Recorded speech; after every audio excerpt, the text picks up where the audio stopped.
Yes, thank you very much. If I may speak for the two of us, we are super happy to be here. What connects us is that we are particularly interested in power dimensions, so the normative implications of power as an infrastructure, as instruments, as tool, etc., especially and for the applications of AI. Hi, please come in. So, what are we going to talk about today? You already saw the quite provocative title, the AI state. We have 4 points and we try to make every point last around 10 minutes, that we don't have so much overtime. And we will start with the discourse framing of government and data, go into tech ideologies and probabilistic decision making, which will be Rena's part, and then hopefully we can make bureaucracy great again, and I'm really curious about your takes on that. So also we are hoping for a discussion with you. If you have any questions during the talk, if you don't understand anything, you can just raise your hand, and I think all the other questions or comments we can take the discussion later. Okay, perfect. So discourse framing and governance data. I think not all of you saw this foresight of Mariette Schwanke. It was still on Twitter, now X, and she already wrote last year, November 2024, that the Trump victory is a victory for corporate tech. And she said this will have deep implications for democratic governance and accountability, as well as shaping US politics. This is my how it started, start point, and how it's going. You can see this here. I mean, I'm sorry that you have to look at this person, but to visualize the problems, this is gold, I think. So in this first part, I think there are 2 perspectives of talking about the AI state. The first one is the super aggressive taking over the state from the outside, as Doge is trying, or successfully has been trying to do that. And the other thing is taking over the state from within by implementing AI tools in the state. I don't think that you need a tech coup like Doge for the latter, and you don't even need a malicious actor, because this is already mainstream in a lot of also democratic companies. So I also want to stress that this is not a problem of the US, but I think we really need to have this critical discourse about how AI is more and more prominent in the mainstream and also in governmental structures as well. I brought a couple of headlines for you. I mean, nobody can escape the ongoing discussion about that. There were different approaches from Doge and his staff. They at first proposed a bigger role for AI in education. Then someone without no government experience used an artificial intelligence to rewrite agency rules. What could possibly go wrong with that? We also have a reflection from the German side. So this was from our former government, a member of the Liberal Party, who said we need more Millet and Musk also in Germany. But it's not limited to making governmental processes more effective. Also, the discussion is getting wider. So OpenAI and the FDA now are holding talks about using AI in drug evaluation. Doge has deployed a chatbot for over 1,000 federal workers, etc., etc. Google is also in the mix, using Gemini to decide whether people get benefits from the welfare state, etc., etc. So I think this is a broader discussion than just the focus on Doge, but Doge is at the moment the most, I think, brutal and current phenomena about the takeover of an AI company of the state. And of course, this quote from the Telekom CEO, also another German, I don't know what's wrong with us, he said Europe needs a Doge to fight bureaucracy. So the subtitle of the talk is how to save we need to save our democracy from effectiveness. And I just want to really take a close look on these both terms that are super prominent in the discussion right now, like efficiency and effectiveness, right? So they are different terms, but sometimes they are used similarity. But I think the most important thing, if you look at this, is that they are really hollow terms when not connected with substantive values, right? You can be really effective in abolishing a democracy. So efficiency and effectiveness are not an end to itself, but it has to be connected like with a goal or a substantive content. So any activity that leads to the goal is effective regardless of the relationship between the result and the effort required to achieve. And efficiency, on the other hand, means achieving maximum results with a given amount of effort. So I think we do not have to only look at the efficiency, but also at the effectiveness, because effectiveness is related to a goal. And I think the goal that Doge is trying to achieve is to abolish the state. And I think this is what we need to talk about when we are in this type of content. So why do we call this the AI state? You could say terms like e-government or automating administration. This is an old hat. It has been around for a long time. Why is this something new, or why is this situation now problematic? So I think the new thing about what we call the AI state is a cumulation of the following points. So you have the taking over of critical infrastructure and creating dependencies, also with the aim of having this first mover advantage, right? You want to establish your technology, whether it's compliant or whether it's respecting fundamental rights or not, and then it's there, and then you have this kind of motivation, and you're established at the market or within the government, and then nobody wants to get rid of this, right? In Germany, a lot of government agencies, universities, etc., are using Microsoft Office 365 because they are too big to fail. Nobody cares anymore that the European Data Protection Board says they are not compliant with the GDPR. They are just established as an infrastructure you can't get rid of. And I think we see a similar threat when it comes to AI tools that try to even be more like effective or better for governmental tasks. So AI is also deeply intertwined with the post-fact era. We have more predictions and less facts. We worked a lot on predictive analysis, and I think it's still important to look at predictive analysis as a very structured society-shaping technology, and not only talk about ChatGPT. So we still have next to Gen AI predictive analysis. And there's an ideology or a way of thinking behind this AI state. It's like running the state as a company. Rainer will get to this in a minute. So the threat of the AI state is the centralization and extracting of government data without purpose limitation, and this leads, from our point of view, to eroding mechanisms of accountability and infrastructure sovereignty. So this is not a US problem. This is actually quite cute. If you compare this to Doge, it's a list of the use of AI tools in the German government. Not all of this is really AI, and it's not about chatbots for workers, but still we analyze our scans, for example. So yes, of course, I'm not trying to be dystopian or something like that, but it's not a US problem, because as I will see, it's getting more and more popular, these ideas behind the AI state in the European Union as well. Because I think that these narratives around the AI state are really based on the description of innovation and over-regulation, which are closely connected with each other.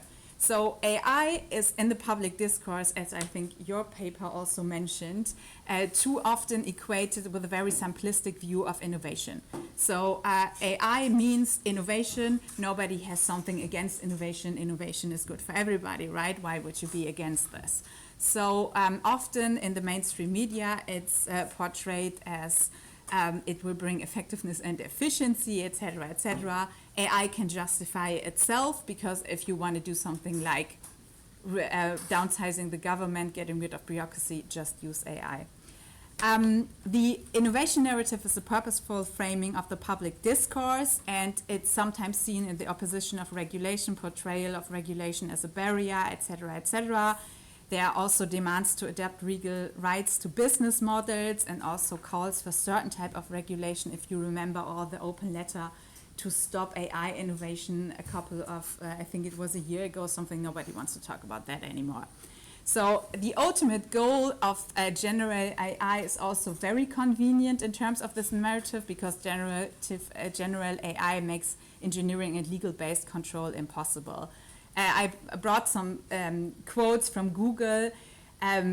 They answered to regulatory intervention that hampering Google's AI tools is holding back American innovation at a critical moment. So of course, the whole American innovation will be hampered if you regulate Google. Also, they demanded the right to learn without any respect to copyright law for their models. So this is the idea, what these companies are aiming at.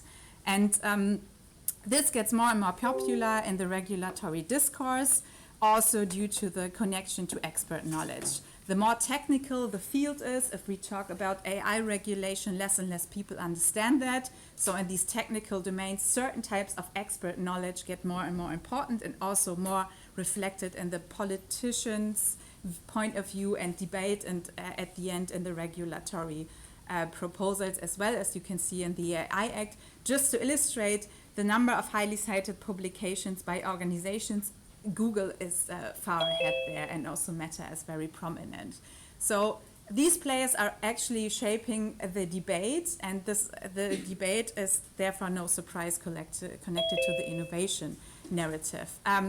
This is just only to show you that these ideas are not only popular in the US, but also becoming more popular in the European Union, because the now officially fascist party of the AfD in Germany is a super fan of Elon Musk, and I think if they ever come to power, they will happily deploy any of his AI tools. We can just skip that. This is a reflection of Dutch political party strategies. Maybe get back to this in the discussion. So this is an excerpt from the coalition treaty of the current German government, and they talk about the use of data and the use of AI in public administration, and there is not one critical thought about this. It's just, it will make administration more effective, we will cut jobs as well, not 80% but 18%, but still this is the narrative. I will skip that slide and go into the last point here. Government data for AI is extremely interesting for private companies that want to train sophisticated AI models. And they don't all have to be malicious actors. It's just in their business interest to gain more and more data, because we already have now the situation that there is not enough data to train these extreme models that have this extreme data hunger anymore. And why is government data so attractive for them? It's valuable, it's reliable, it's organized, it's accurate, right? You have the principle of data accuracy, etc., and it's comprehensive. So if one private company is to gain access to this data, it will mean not only that it has advantage over competitors, but could lead to a control of society. So this would be a massive instrument of power. If you think about the scenario when the popular or huge AI models are ready, would be trained on only verified data. I'm not a computer scientist, but the problem we have now is because ChatGPT was trained on the whole internet, and there's a lot of bullshit on the internet. If models could only be trained on government data, which is accurate, this would mean a massive instrument of power. And this data, for example, this is just an excerpt from the federal budget of Germany, you really have a lot of details. So it would enable economic forecasting, market prediction, etc., etc. I'm giving over to you. Yeah, thanks. So in the first talk, we pitched these recent trends of using AI for the state or in the state. And the second part of the talk, titled Tech Ideologies, has now the function to show that this actually is a trend, although it might be surfacing now, that has some precursors that reach back several decades, especially in the ideologies or maybe philosophical worldviews shared in the tech communities. And so let's go through this. It's a little bit a historical timeline, if you will. I think that most tech ideologies, so most of the worldviews shared by people in tech, in venture capital, you can subsume them under techno-determinism or maybe even techno-optimism. Technological determinism is this idea that technological development drives historical change, or is one of the main drivers of historical change, and that this is in a deterministic way, so that social structures, societies, how we live together, what we think, how we feel, and so on, is all grossly shaped by technological developments, while, for instance, political processes or interferences by politics or by deliberate action of societies is only secondary to that. And in the tech industry, in AI research, this is a big thing. It has, for instance, been popularized by Mark Andreessen. I don't know if you know him, this venture capitalist fund owner, by this very famous techno-optimist manifesto. It's kind of a pamphlet written by him in more than 10 years ago, but that has all this techno-determinist ideology in it, in a positive, in a very optimistic sense. We need to embrace that progress is the thing that we have. Technology is what defines us and society. We are against the precautionary principle. We need to embrace growth, because only growth will make us improve and better, and there can be so much wealth in the future. And so this sounds all very optimistic. This is maybe the 21st century version of what has been around for longer. And I think one of the older trends and really also philosophical things that have been influencing techno-determinism is transhumanism. It's this loose bundle of philosophical ideologies that would say that something like technological is kind of an evolutionary force. Technology is what drives the evolutionary progress of humankind.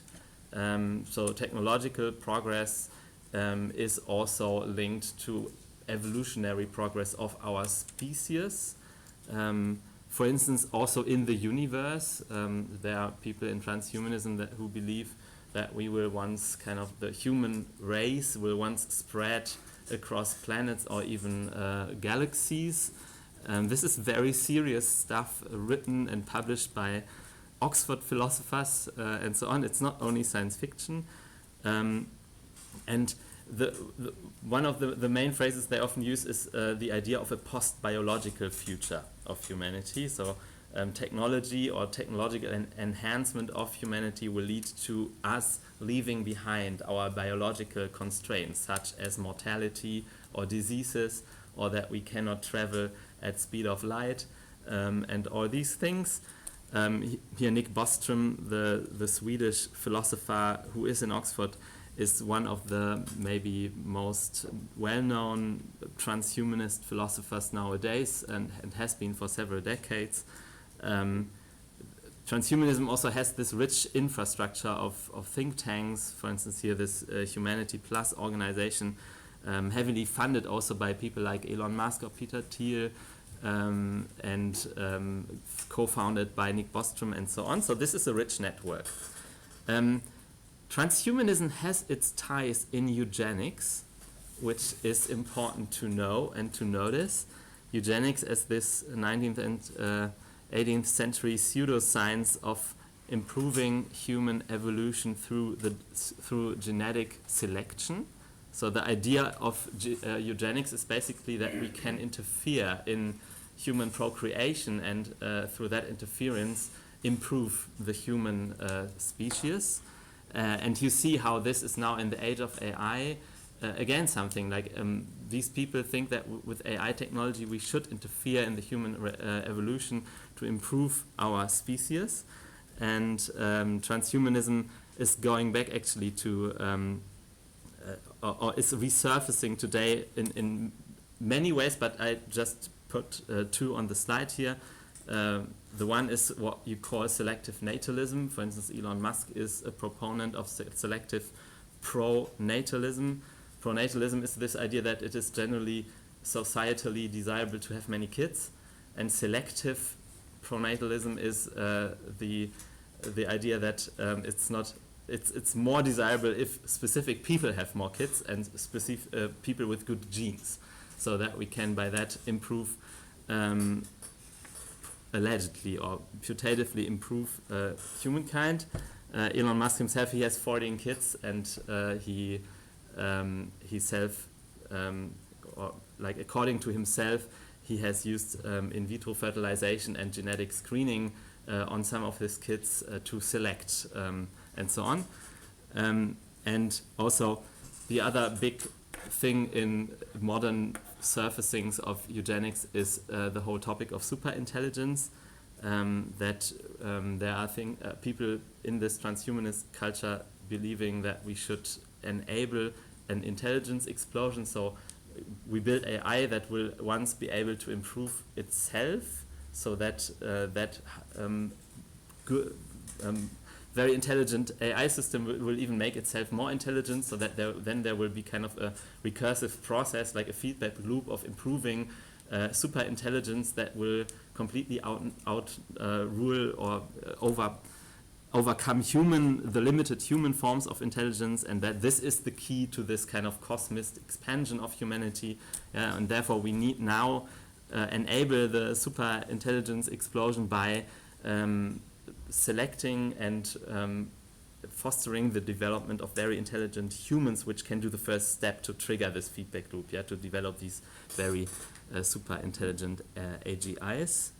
Also the singularity, you know that probably because it's so well known, the idea of the singularity, which is actually a physical metaphor coming from relativity theory, but they use it as a point in time in the development of the human species that will be so disruptive that behind that point in time there will be new ways of social rules, new ways of living that we cannot even conceive from today, because the biological and social laws will so fundamentally be altered in such a disruptive fashion that we cannot look behind that threshold in time, which is called the singularity.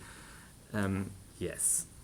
And this is kind of the precursor of all of this in transhumanism and its subdisciplines. And what we can observe in the last 15 years, or maybe 20, is that transhumanism is not only like a speculative ontology or metaphysics, so describing what is out there or the reality, but this really turns into an ethics, or it is being turned into an ethics by its proponents, which means then that they do not only say that there will be this development of the human species, but they would say that we should even speed up this development or enable this development or take deliberate action to ensure its safety, so that it will definitely happen and that it will not be missed by whatever catastrophic event, to which they do not count climate change, by the way. And one of the biggest containers of ideologies along these lines is long-termism, the ethical view that the long-term future, and by that we mean several millions of years in the future, that the long-term future of humanity is of enormous moral importance today, and that improving it should be a key priority, therefore, morally today. And the idea is here, the future will be vast. We will populate galaxies. The Virgo supercluster will be populated by 10 to the 38 humans, digital humans. Now we have 10 to the 10 humans on the planet, right? So there will be a couple of more, Nick Bostrom writes. And so the future will be vast, and for instance, missing out on that development by only 100 years, so that this cosmic population of 10 to the 38 people will emerge only later, 100 years later, would then amount to kind of disenabling the existence of 10 to the 29 human beings. So there is 10 to the 29 human lives at stake by kind of slowing down the development of AGI, and from such arguments they derive a moral claim in the present, and the moral claim which is we should deregulate or stop regulating the AI industry, we should fund the AI industry, specifically the development of superintelligence, which is, by the way, the mission of companies such as OpenAI. They have been explicitly funded to develop superintelligence, and so on. What, of course, these approaches completely neglect, and this is by design, it's not a bug, it's a feature from their point of view, is that they completely disregard present-day negative implications of the AI industry, such as social injustices, exploitation, resource consumption, but also exploitation of labor forces, data exploitation, and so on. They are also very overconfident in the certainty of that development of super humanity and so on. And I can skip that slide because I already told you. So long-termism is used to legitimize the social injustices, resource consumption, exploitation in today's AI capitalism for the sake of some moral good in the ultra-far future. That is kind of the message I want to tell you. And this ideology has been prepared for 30 to 40 years now and is now at the verge of becoming political. And this is maybe the third step in the development I want to sketch here. Yeah, the first was kind of only these philosophies, then they turned ethical, and now we are at the point where they turn political, so that they started beyond the AI industry and AI research articulating specific visions of the state or political visions. And in this kind of process of radicalization of the last 10 years, you find such currencies such as neo-reactionary, like neo-reaction, NRX, or dark enlightenment, like figures such as Curtis Yarvin, an unemployed computer scientist who became famous as a blogger under the name of Mencius Moldbach, but also this British philosopher Nick Land at the University of Warwick. They started such a thing called dark enlightenment or neo-reaction, a reactionary anti-democratic ideology advocating for hierarchical technocratic governance, rejecting liberal democracy in favor of monarchy, seriously monarchy, corporate rule, or CEO-style states. And so the core principles are democracy, especially liberal egalitarian democracies, are hindering our progress towards this transhumanity. And this is why democratic states are flawed and inefficient and slowing down evolution, an evolution that is, however, not in the end really like it is inevitable, this evolution. They believe in this as a natural force, but we slow it down. And hierarchies such as like selection mechanisms, selecting certain more intelligent, in question marks, people, or CEOs as genius inventors, that is natural selection mechanisms that we should not oppose by egalitarian politics, but rather actually enable and source from as a matter of progress. So technology should serve elites who can wield it rationally, and by rationally they mean like seeing that this is how it should go. Yeah, and for instance, among these neo-reactionary ideologies, there is this model of the CEO state, or government corporation as they call it, the state that should be run like a corporation as a monarchy, efficient, hierarchical, profit-driven, led by a single executive, which is the CEO. And interestingly, in their vision, the CEO is being elected by the shareholders. The shareholders are all the politically influential and rich people according or in proportion to their wealth or influence. So shareholder is not everybody, but only the people who now have money or influence, while the citizens are the customers. They are modeled as the customers in this kind of CEO-style monarchy, and customers, they only need to pay taxes and work and get like an apartment and some lifestyle in return. And if they don't like it, they can go to another government corporation. That's the idea. The idea is no voice-free exit. As one of them writes famously, like, free access is potentially the one and only human right. Yeah, the idea that if you don't like this state because it abuses you, it exploits you, you just go to another state. But there will not be such a thing like democratic discourse or politics or voting parties and so on. Yeah, and the thing is, we can see it here on the slide. So what I tried to convey here is the thing that it all started with these like philosophies, then it got more radicalized in this sense of neo-reaction or maybe certain eccentric ethics. But now we are witnessing the convergence of these ideologies with alt-right politics. J.D. Vance, Brennan, Brennan, they all have read this. And they even explicitly endorsed it. For instance, this Curtis Yarvin, he was invited as a special guest to one of the Donald Trump inauguration balls in Washington after his inauguration for the second term. So in the second term, we see that these ideologies, which have been boiling in the background for decades, are now getting political and even in political power because they are now in deep entanglement with alt-right. Some of what I told you here is actually written in a nice way in these two papers, or in this paper and this very nice book by David Golumia, but let's get to the next part, right? This is some kind of a cut. We are leaving the ideological and discourse analytic part of our presentation and now entering the more technical part, where it is about what does it mean to use AI in the state or in administration, or what does it mean to the rule of law and so on. And in this next part here, we spent 8 minutes on probabilistic decision making before Hannah will then do the next part on making bureaucracy great again. I'm already curious to learn. I mean, yeah, how is decision making in the rule of law kind of very schematically and very heuristically working? I would say the paradigm is case-based decision making. You have a case which flows in here on the left-hand side, represented by some documents, forms, whatever, files. And then there will be a human case officer, and they maybe have, very generically speaking, 2 tasks. The one task is checking does the case meet actually the legal requirements of what, for instance, what they apply for, or the penalty they should get, or whatever it is.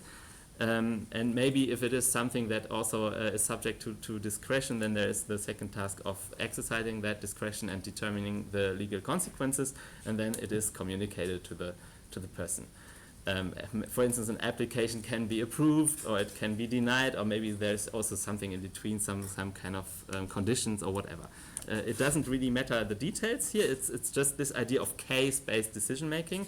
If the person concerned does not like the decision or has reasons to doubt that this decision is correct, they can go for legal remedy, as you know better than I, and maybe after some kind of back and forth between the office and them, that it will actually go to court, and the court might make the decision that, for instance, the discretion was done wrong, and then there will be some feedback to the office so that maybe the rules of decision making will get updated, or a special case will be handled in a specific way, or whatever it is. This is the basic picture I want to convey here. And this is something that people like Elon Musk or Eric Schmidt or tech CEOs in general possibly rarely saw in their lives and in their realities. I would say what they see in their realities is more this here. And this is now the example of, let's look at how decision making is being done, for instance, in customer support. Like, imagine you are a fancy CEO of a company, maybe a tech company that is fond of using AI. You have a product out and you have lots of customers, and you know that customer support costs a lot of money, because users would call you and ask for the OK button or whatever it is. So what you would do is, or what's being done and what you see in these realities where these people come from, is, of course, you also get cases that flow in, and first thing that you would do is you kind of weigh the case. Is it a high-stake case, or is it a low-stake case, or something in between? Yeah, it can be, is the customer very important? Is he rich? Do they have big contracts with us or not? Or it can be, is there a risk to our business model in the case? So you would at first use some kind of triage to rank the case or prioritize the case. Low priority cases or low stake cases in terms of money, you would send to an AI model. High stake cases you would better send to a human officer doing the decision. Maybe you also would send all cases to the AI model, but the high stake cases are being reviewed by a human officer. Yeah, there can be variations, but as a rough guide, let's look at this or let's go by this scheme here, and then you send out the decision to the customer. And then, of course, it might happen that the customer is not satisfied because the AI understood them wrong. Maybe it's just not what they wanted to hear, and they will follow up and so on. And follow-ups you would recognize, like when there is a complaint getting in on the left-hand side, you would just let it be reviewed by a human user, especially if it came along this path here. If it was an AI decision and then there's a complaint, then you would table it for a human, and the human can correct the decision or whatever, write a better answer, and that you would send to the person, but also use as training data for the model, so the model improves over time. Maybe that is the idea, and that saves you a lot of human hours of work in answering standard emails. And I would say this is the rationality from which people come that opt for a CEO state, or that would use their experiences from industry in touting AI as a way to improve bureaucracy. Of course, there are several problems. For instance, here, the model is typically less accurate on groups who are underrepresented in the training data. So if you are a very corner case, but also a marginalized demographic group, or persons that often suffer from a lot of biases from this company, then you will have a chance of being mistreated, a much higher chance of being mistreated, or your case just not being properly treated. Of course, probabilistic decisions. Yeah, AI models always make probabilistic decisions. Yeah, they calculate probabilities between different options. I have it on the next slide. And a probabilistic decision is to some extent like taking a bet, and that is necessarily a step that is intransparent. Yeah, you will have a hard time to argue factually for why did we take that decision, apart from it was the highest probability, and that you would not disclose. Here, and with this step, there is the problem, and this is a big problem, that most marginalized and more vulnerable groups are less likely to complain. Yeah, the likelihood for somebody to get their decision redressed is lower for vulnerable groups, or groups that have less like legal means and so on. And of course, also here in the very beginning, this is tempting. This whole system here, there is the temptation to optimize the whole system towards treating high-stake cases better than treating low-stake cases, or treating them more accurately than the low-stake cases, because doing something wrong in the low-stake case is low-stake for you, and so you look at how much will it cost, how much is the risk in terms of costs. I would say this is the mindset where people come from, and you all know that this is now also being applied in administration. I mean, you had your own scandal here in the Netherlands around that with Kindergeld, what was it called in Dutch, where this went grossly wrong in terms of discriminating against vulnerable groups. So transferring this to the administrative logic of the state comes with the very same problems. And all these yellow bubbles here as potential risks, they also hold for using it in administration, and they all go against the principles of the rule of law. And maybe to make the bubble here on the top right corner, to make that bubble here a little bit clearer, the probabilistic decision bubble, I mean, it's so important to know that when you use an AI model, you will always get, as I just said, you will get probability outputs, yeah, probability weights. It doesn't say yes or no, but it will say, yeah, most likely yes and slightly less likely no, and then you will have to turn that into a decision. Yeah, in this case here, you would just take the option with the highest probability weight, which is no, and then you communicate no. And this very moment, you would turn like something that is actually a probability distribution over many possible outcomes, and on like in the long run it will converge to the no, but you could convert that in the case, because you have to decide about a single case, you convert it to a single case decision, and this is what we call crossing the prediction gap. Yeah, a prediction would always only give you a distribution that holds for many cases, but you are interested in one case, so you project it down to a point prediction, and that is actually the step that means taking a bet, like betting. It's most rational to bet that we should, the bet is that we should most rationally treat the person as if we have to deny the application, but we don't know for sure. But still, we bet that this is in most cases the way to go that will lead to fewest litigation or legal complaints or redress. Yeah, so that is the moment where you take a bet. But this is about the fate of a human being in this case, and this is ethically a high problem, as we have pointed out already years ago in this publication here, that makes this prediction gap an ethical issue. Applying predictive models to individual cases means converting population-based statistical inferences to point predictions about single instances. Yes. To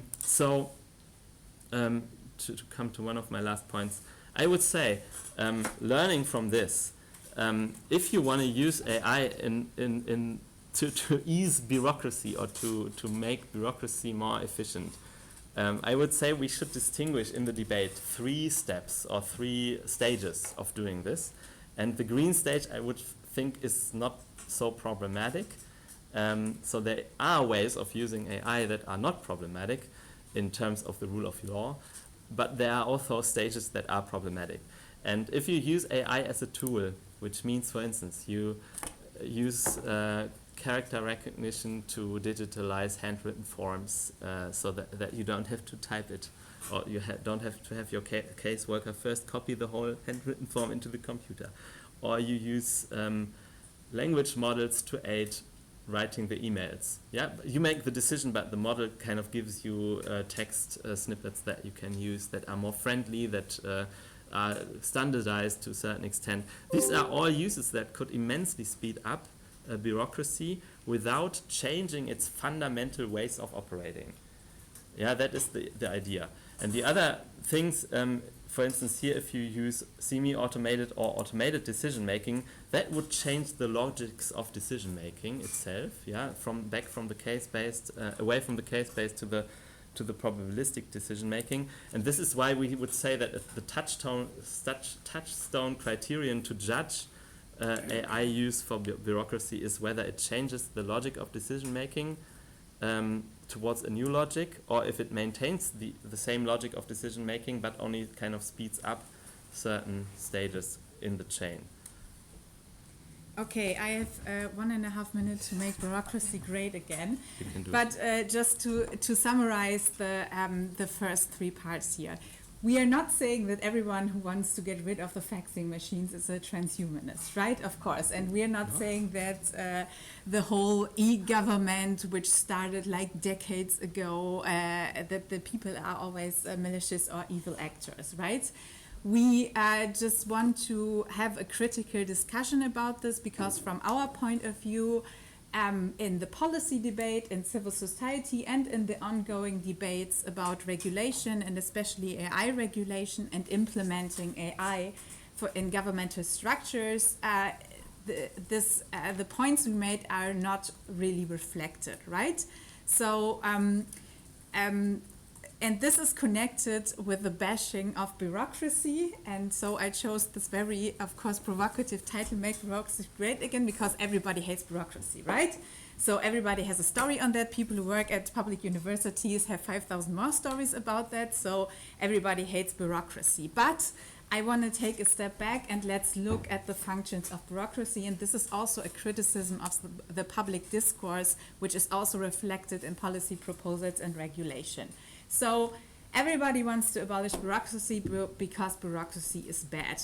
If you look at this from the, of course, theoretical and very idealistic perspective of Max Weber, he established that bureaucracy is at first a system of order and an impersonal structure of positions, and it's establishing responsibilities and procedures.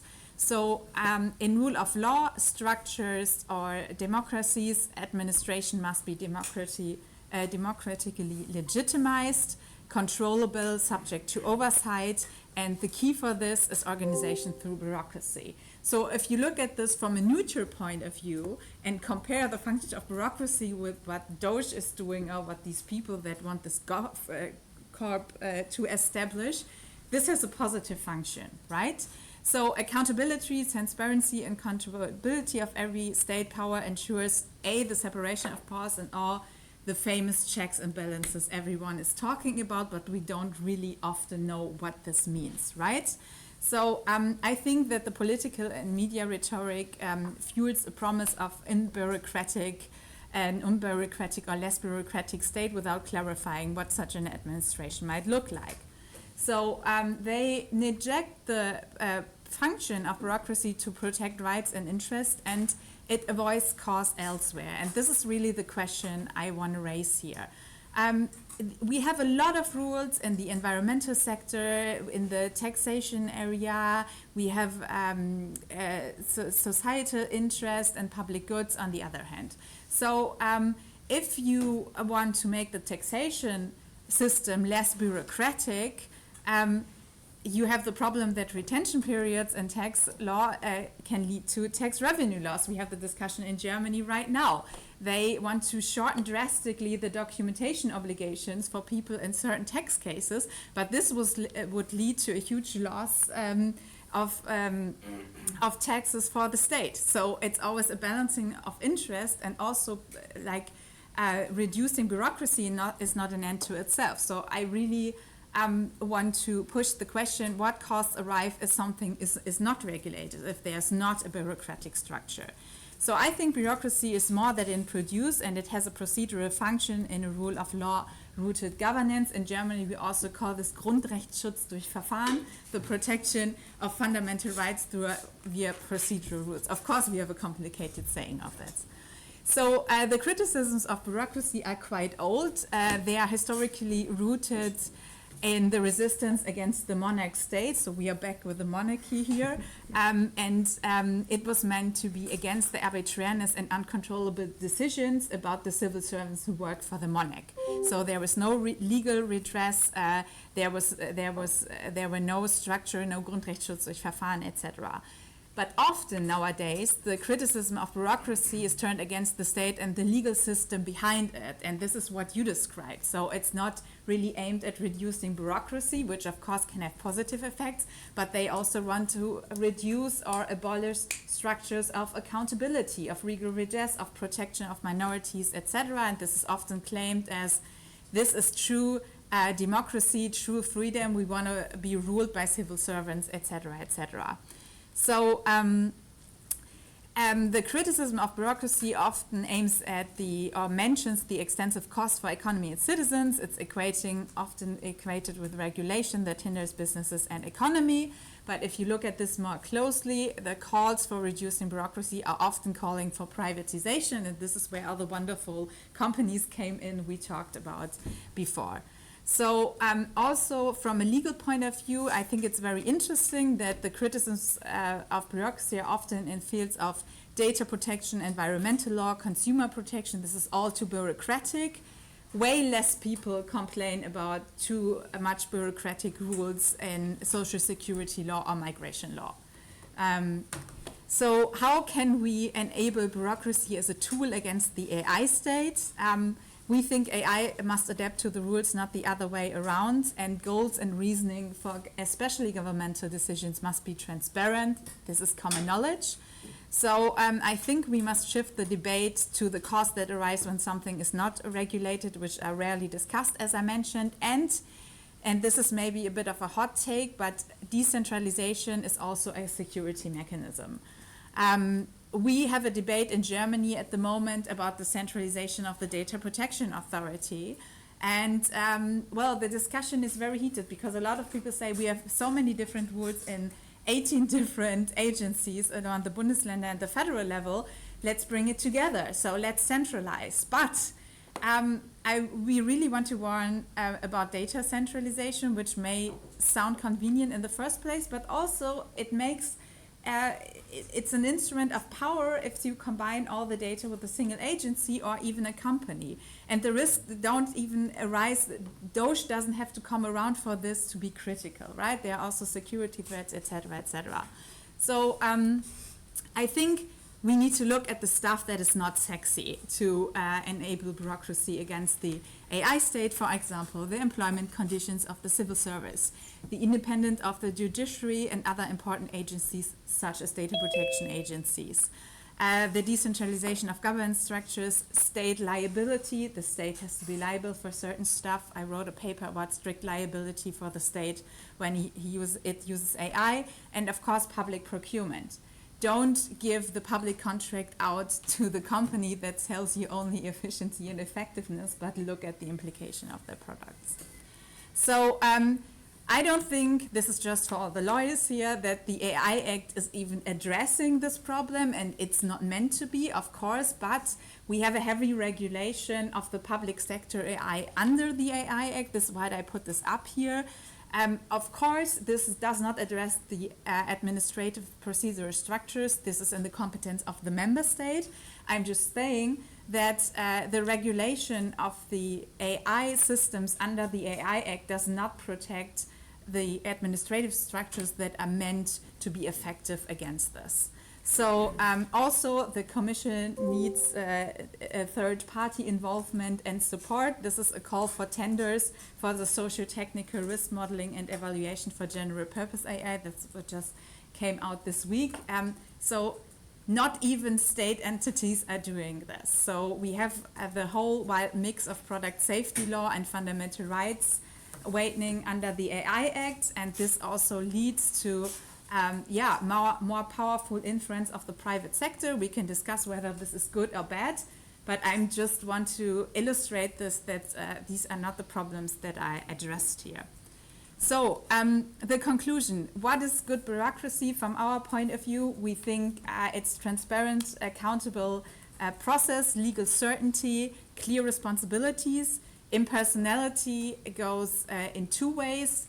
At the one, of course, it doesn't matter which case officer you should be assigned to, and it doesn't matter who you are, you receive fair treatment. We have the formalization of procedures and the decentralization and prevention of power accumulation via these sometimes very annoying rules. But rules are also for the weak and not only for the strengths. How to strengthen our positive understanding of bureaucracy? I think we need to narrow down the definition of bureaucracy, not to use this as this very broad term to criticize everything, but also strengthen awareness and self-consciousness among administrative workers. Everybody who works at a university doesn't need to hear this, of course. And use AI as a tool only when it makes sense. So let's not fall for this AI justifies itself narrative. Let's look at the problems and then let's ask ourselves, can these problems be solved by statistics calculations of an AI tool? So this basically leads to analyzing the problems before considering the means. So I hope we convinced you about bureaucracy, and sorry we took a couple of minutes longer. We are looking forward to the discussion. Thank you.